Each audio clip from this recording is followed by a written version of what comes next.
Halo Sobat Vacation, hadir lagi di Vacation dan seperti biasanya di Vacation kita akan mengeksplor, menjelajahi tempat wisata, destinasi wisata di berbagai daerah untuk mengisi akhir pekan ataupun waktu libur Anda. Dan kira-kira apa yang terbersit kalau misalnya saya mengucapkan kota cinta?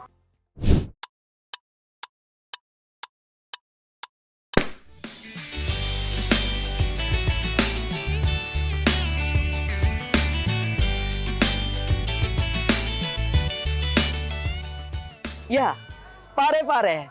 Parepare seperti yang kita kenal, ini adalah tanah kelahiran dari Presiden ketiga Republik Indonesia, B.J. Habibie. Dan ternyata di kota Parepare ini sudah ada Museum B.J. Habibie yang menyimpan berbagai macam koleksi tentang sosok beliau dan tokoh beliau, berbagai penghargaan di sana. Jadi selain datang berwisata juga menambah ilmu pengetahuan kita. Kira-kira bagaimana ya? Dan juga apa saja koleksi yang ada di Museum B.J. Habibie tersebut? Yuk kita lihat di Vacation kali ini.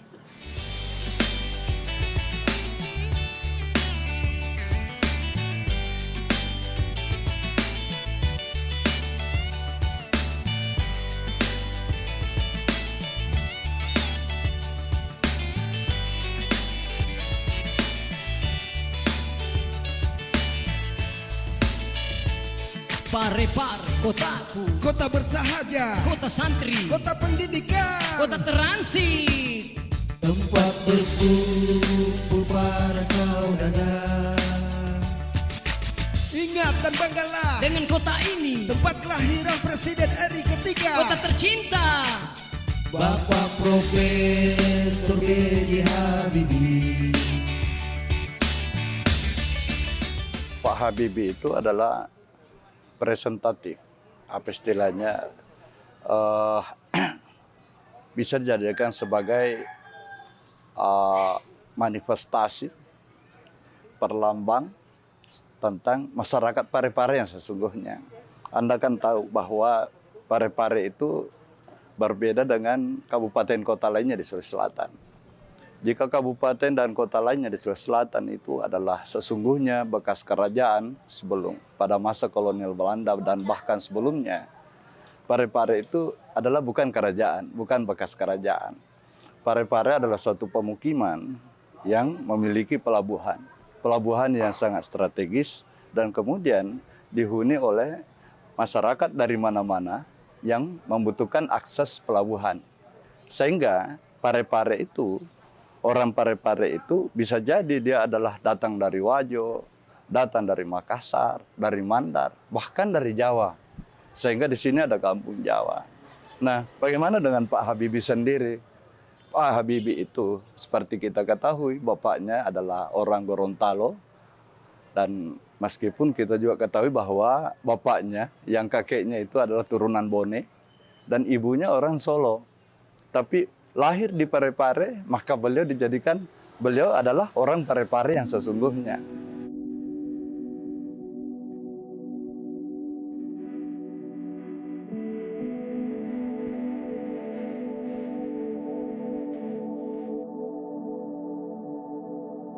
Orang Parepare itu adalah orang yang datangnya dari mana-mana.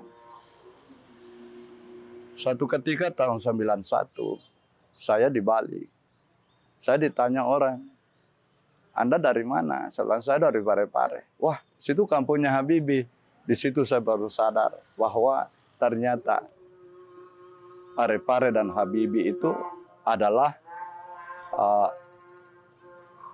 ibarat satu koin, ya, ada dua sisi. Ya, Parepare dan Habibie itu tidak terpisahkan. Dan selaku masyarakat Parepare, tentunya kita bangga dengan itu. Ya, beliau yang dinyatakan sebagai orang terpintar, orang paling cerdas. Dan bagi saya pribadi, bukan lebih daripada itu, Pak Habibie adalah orang yang kita cintai dengan kepribadiannya, dengan ketokohannya, sehingga kita membuat bangga. Pak Habibie adalah inspirasi pada hari ini dan insya Allah juga untuk masa depan.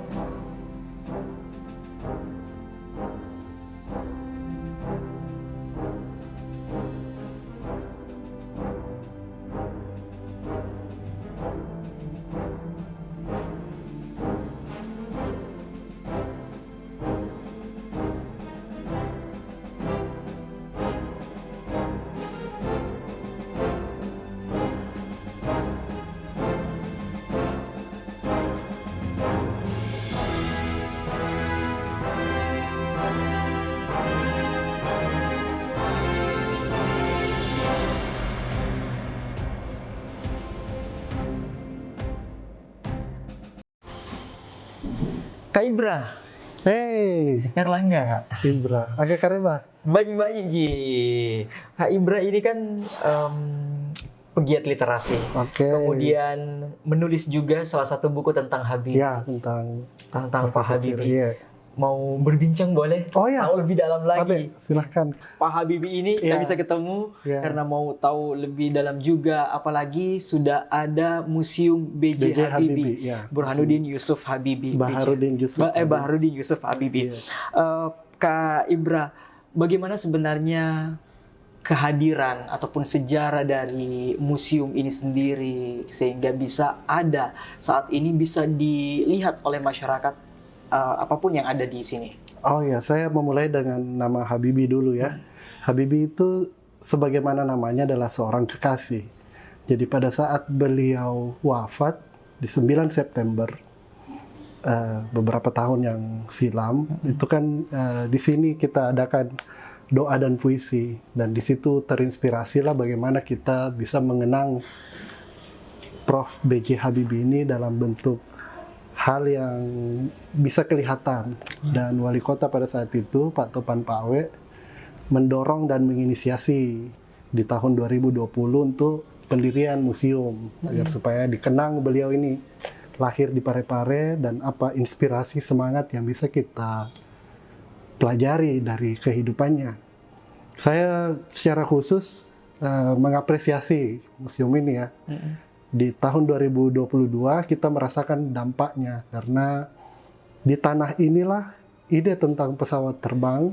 Ketika Habibie kecil itu dia setiap mendengar ada pesawat lewat, seperti sebagaimana kita dulu waktu kecil di kampung akan berlari kita keluar. Kan jarang dulu orang bisa lihat pesawat. Dihitung jari lah, 1 kali 1 tahun beruntung anak kampung kalau bisa lihat pesawat. Nah kira-kira di Parepare begitulah keadaannya. Walaupun waktu itu ya beliau lahir di sini 26 Juni 1936 ya, 1928 lah, 36 kah ya. Beberapa waktu itu ya ide tentang untuk membuat pesawat sudah ada memang sejak itu di sini? Parepare. Di Dia Parepare. kan ditanya gurunya suatu hari mau jadi apa. Saya mau jadi insinyur katanya. Dan dia memang sudah belajar tentang origami pesawat dari sahabat bapaknya. Dan di situ awal-awal dia memperkenalkan membuat pesawat kertas sama teman-teman sekolahnya. Begitu kira-kira museum ini akhirnya diwujudkan untuk jadi ruang belajar. Istilahnya dia menjadi wadah untuk menyambung ingatan dari apa yang pernah Pak B.J. Habibie lalui di Parepare. Dan saya pribadi selalu mengatakan ke teman-teman bahwa Habibie itu tetap hidup. Barangkali bukan wujudnya, tapi semangatnya, inspirasinya. Dan itulah yang harus kita tanam baik-baik sebagai warga Parepare, bahwa dulu ada pernah orang yang menjadi tokoh dunia dan lahir di sini.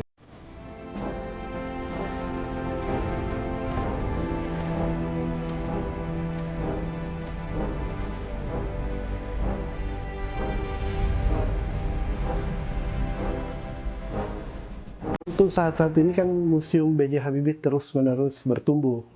Yang awalnya di tahun 2022 dibuka secara resmi, dan di tahun 2024 ini sudah terdeteksi oleh Balai Kirti, Museum Kepresidenan. Kan beliau ini masuk jadi bagian daripada sekian presiden yang ada dan punya museum masing-masing.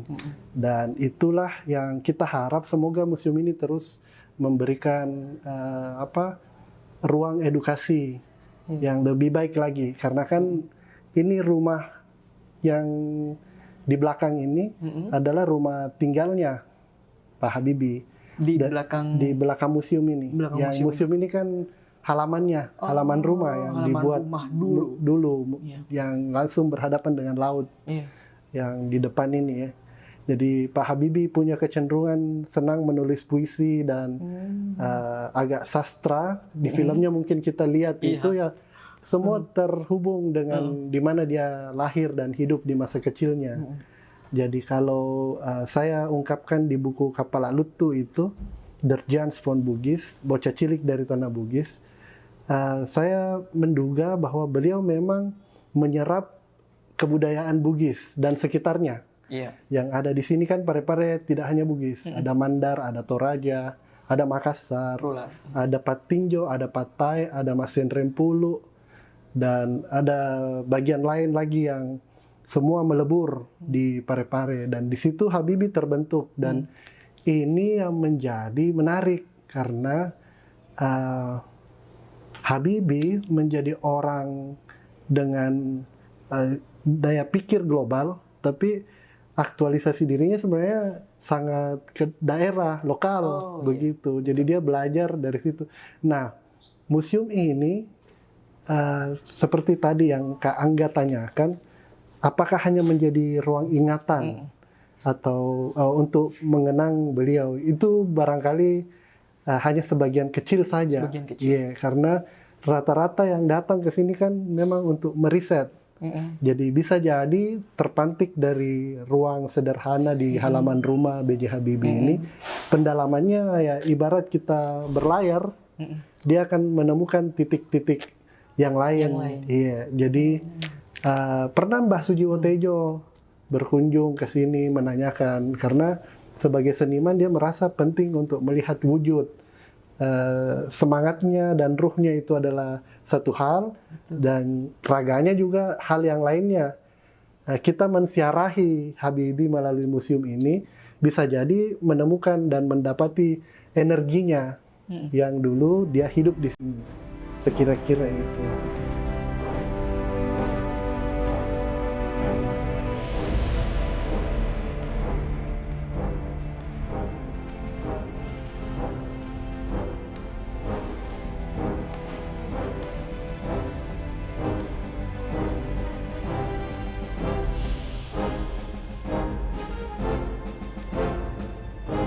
Oh ya, kalau kita berbicara angka, bersyukurnya di Parepare ada banyak kampus. Ya, jadi dari kampus itu lahir peneliti-peneliti muda, dan yang tertarik dengan apa yang jadi legacy warisan dari B.J. Habibie juga tidak sedikit, karena di sini sudah ada Institut Teknologi Habibie, dan diaspora keberagaman datangnya mahasiswa itu juga bagi saya di 3 angkatan ini sudah melebihi 1.000, dan itu berasal dari seluruh Indonesia. Jadi yang datang khusus di TH ya, belum YAIN, belum Universitas Muhammadiyah dan Institut Andi Sapada, itu kan melebur banyak sekali. Kalau kita bilang cukup, di tahun 2024, memasuki tahun 2025 ini, Museum B.J. Habibie memang baru mendapati storyline. Jadi itu langsung diturunkan dari Habibie Center kemarin bersama di Makmur Makkah, yang menulis tentang Habibie 65 pengkaryaan buku. Itulah yang saya pelajari. Dan itu belum semua datang. Masih banyak masih banyak aset dan legasi Habibie yang berupa benda itu belum diturunkan sepenuhnya, karena Habibie Center juga menunggu bagaimana kesiapan museum ini untuk menerima, termasuk diantaranya ada mobil, ada barang-barang yang lebih agak berat lagi lah daripada sekedar foto dengan piagam ya. Dan ini museum masih terus berbenah. Dan akan terus berkembang. Akan terus berkembang. Dan saya kira dengan begitu ilmu pengetahuan dan riset tentang beliau akan lebih dalam lagi. Dan kita harapnya ketika suatu hari orang memang mau meriset tentang Habibie, ya datangnya ke Parepare. Jadi tidak lagi ke daerah lain misalnya, karena di sini memang apalagi di masa kecilnya ya, meriset tentang masa kecil. Jadi hal yang paling saya garis bawahi masa kecil Habibie itu adalah karena dia terbentuk dari kebudayaan di sini, di sekitar. Kan Habibie itu tidak hanya hidup di Parepare waktu di masa kecilnya. Ketika Belanda datang, itu dia menyingkir pertama itu ke Kampung Tolotang di Amparita. Karena Indok Melo ini yang menjadi sandro dan yang ikut di keluarga Habibie itu adalah orang sana. Jadi dia terkontaminasi rasa keberagamannya itu dengan berbaur dengan orang-orang yang ada di Amparita Boma Sepe. Dia mengenal yang namanya besi dan turunannya itu dari Panre Besi yang ada di Masepe, yang memang pembuat badi dan parang Bugis. Yang kalau kita pernah dengar, mereka membuatnya itu dengan mengurut besi, tidak dengan memukulnya. Dan itulah yang didapati oleh Habibie. Tidak heran kalau Habibie paham betul bagaimana besi bekerja, yang diturunkan ke teorinya yang teori Craig itu, penyeimbang pesawat. Kan itu antar besi dengan besi. Nah, kalau tidak ada itu, pesawat bisa jatuh. Yang seperti baru-baru ada kecelakaan ini di Korea kan. Nah, itulah yang menjadi keilmuannya. Selain itu, Habibie juga pernah hidup di Palandro, di kawasan namanya Desa Nepo. Di situ dia berkenalan banyak sekali dengan orang-orang yang ahli berkuda. Jadi di sana kalau kita dengar di buku-bukunya atau di filmnya itu diceritakan dia memandikan kuda. Di situ dia belajar tentang kecepatan. Jadi kalau sorry ya, Kak Ibra, itu tadi yang perpindahan-perpindahan Habibie itu dari satu daerah ke daerah lain itu masuk di masa Habibie kecil. Masa kecil. Yeah. Dan itu yang ada di buku. Ada di Kak Ibra. novel Kapal Laut tuh. Di Kak Ibra, tulisan Kak Ibra. Yeah. Saya mau lebih spesifik lagi soal buku itu. Selain itu apa yang ditekankan di buku yang ditulis Kak Ibra? B.J. Habibie ini adalah orang yang bagi saya melintasi batas kuantum dimensi. Jadi kalau Fumaka dia tulis tentang Habibie kecil dan otak semua, saya ini menganggapnya Habibie pernah menyeberangi lintasan dimensi. Karena Habibie ini sempat hampir mati. Saya lanjut tadi waktu di Palandro itu di Desa Nepo, dia mengalami semacam gangguan dalam dirinya sampai dia jatuh sakit yang tidak ada satu orang ahli dalam kedokteran itu yang tahu dia sakit apa. Akhirnya dihadapkanlah dia ke Raja Beru karena Palandro kawasan Beru waktu itu. Raja pun memutuskan untuk mengangkat Habibie dengan cara membelinya. Jadi orang Bugis dulu kan ada pemahamannya. Ini percaya atau tidak ya. Dulu itu kalau ada orang anak yang mirip betul dengan orang tuanya, diyakini bahwa salah satunya bisa jadi sakit parah dan meninggal. Ternyata Habibie ini kan mirip sekali dengan bapaknya. Jadi yang ternyata yang sakit parah itu Habibie dan hampir meninggal. Ada kita punya tradisi orang yang seperti ini dibeli oleh orang lain, diangkat oleh orang lain sebagai orang tuanya. Nah, prosesinya itu adalah Raja Bau Jonjo Kalimullah Kareng Lembang Parang, Raja Beru waktu itu menyerahkan keris berbentuk badi untuk orang tuanya Habibie sebagai mahar agar supaya Habibie ini juga menjadi anak angkatnya. Berangsur-angsur setelah kejadian itu, malamnya Habibie sembuh dan bisa kembali memacu kuda. Yang di sana dia ikuti lomba pacuan. Dan disitulah kecepatan tentang bagaimana dia berkenalan dengan kecepatan itu disitulah di Baru itu.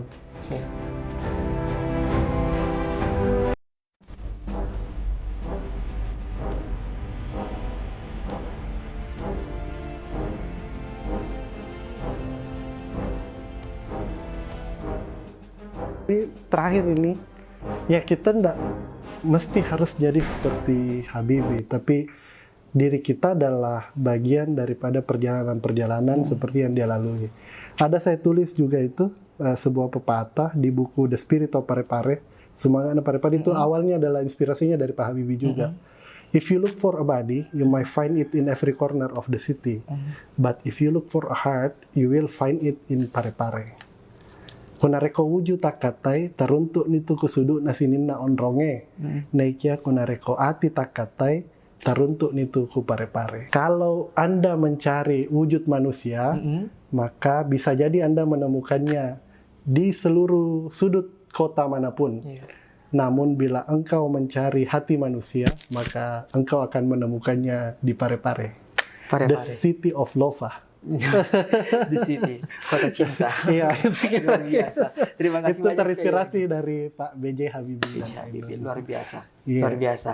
Semoga menjadi inspirasi untuk kita Amin, semua. amin. Tabe. Ya, Salahnya kagak.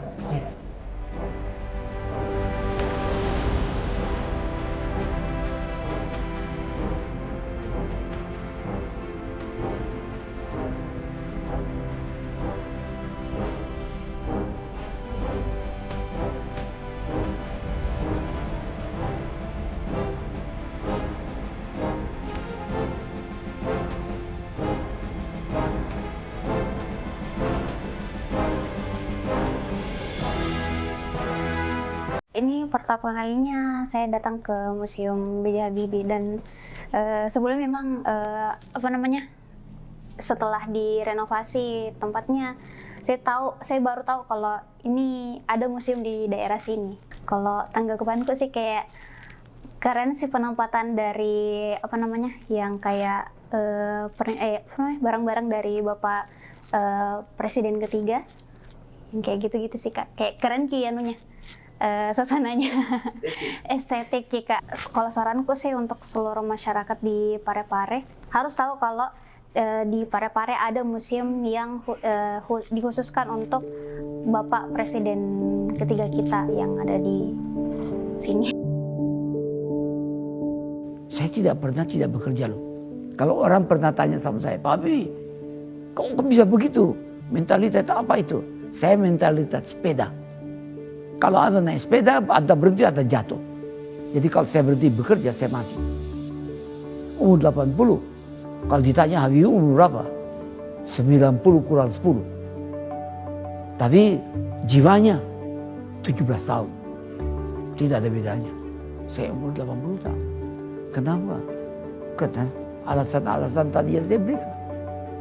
Itu motivasinya. Yang penting motivasi deh. Semangat saya itu datang atas keyakinan dan kesadaran bahwa saya ini manusia, produk dari masyarakat di mana saya hidup. Karena saya dan keluarga saya dulu dan sekarang dan masa depan ada bagian terpadu dari masyarakat ini. Kalau masyarakat ini makmur, ya keluarga saya ikut makmur.